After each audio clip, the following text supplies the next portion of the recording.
Hello everyone. I tried to do a video of this book earlier, and due to a change in dosage on my medication, I look as horrible as I feel, but I wanted to get these things out. So let me start over here. This is Crying in H Mart. It's the book I'm reviewing right now by Michelle Zauner, and it's a memoir, but she does an absolute excellent job of telling the story, which is really a love letter to her mother.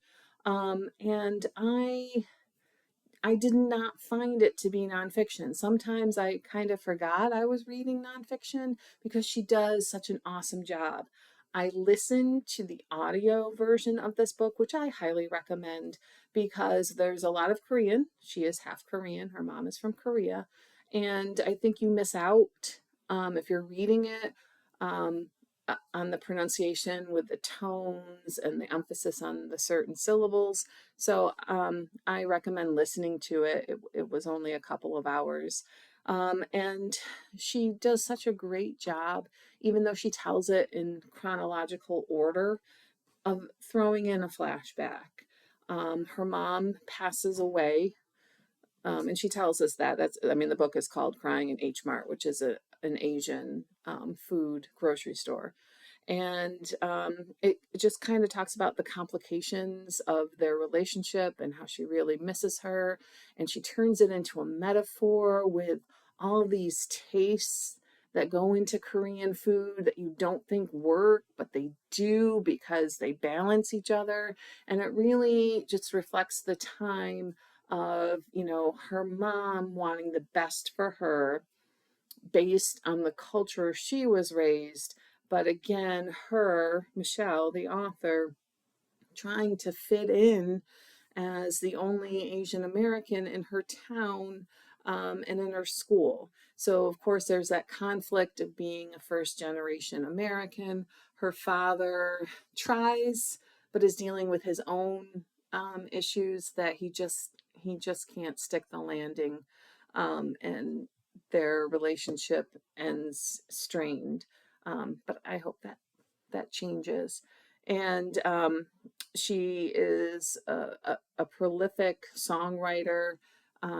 Japanese Vampire is the name of her band. I'd never heard of them. I really haven't done any research, because I just enjoyed this book so much. I didn't feel the need to go do research because if I ever see it pop up, I'll click on it.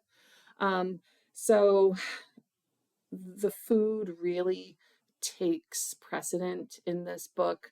And I realize that even though I live in a city of immigrants, starting with the Italian food we have around here, the German food, we just had the Polish festival yesterday, and then the new wave of immigration starting in the 1990s with Bosnia and Thailand and Vietnam. Um, and now we have African nations coming in, and it's just so cool. And yet, I'm like, we don't have a Korean place around here. I wonder why.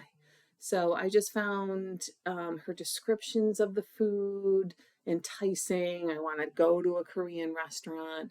I have not done kimchi because, as a person growing up in this multicultural city, um, I've been told don't buy store bought kimchi. It's something that needs to be made from scratch in love and aged properly. I appreciated, as someone who was hospitalized twice during my pregnancies with hyperemesis, which is extreme morning sickness, she was able to, even though she didn't experience it, to describe the nausea that accompanies chemotherapy, and other diseases like hyperemesis. We want food so badly, but a smell can trigger us and just set us right off. And I wish I knew about pine nut porridge. And I know you're thinking that is so disgusting. No, I love pine nuts. And the fact that they have a ton of protein in them, and the fact that they can be made and softened into a mush. I wish I knew about this, 20 and 18 years ago. But it's just such a wonderful story. And it's not over the top. It talks about the conflicts. It's so honest that I appreciate it. And she obviously loves her mom so much that it comes through in the writing. So I highly recommend Crying in H Mart. It's it would be tough, I guess, if you went through this with your own parent or a sibling. But I think anyone who is grieving needs to read this book because she just addresses um, the grief she feels and addresses the stages of the grief and how she deals with it. Um, because she does make some not so great choices, as most people do who are grieving the loss of a loved one, but the forgiveness at the end is just, it's just beautiful. And I hope my daughter loves me like Michelle Zauner does her mom. It's just a lovely, lovely love letter to her mom. All right, so I didn't want to get too emotional there, but like I said, not feeling too well, but I want to get this done. So like, share, or subscribe. Thank you.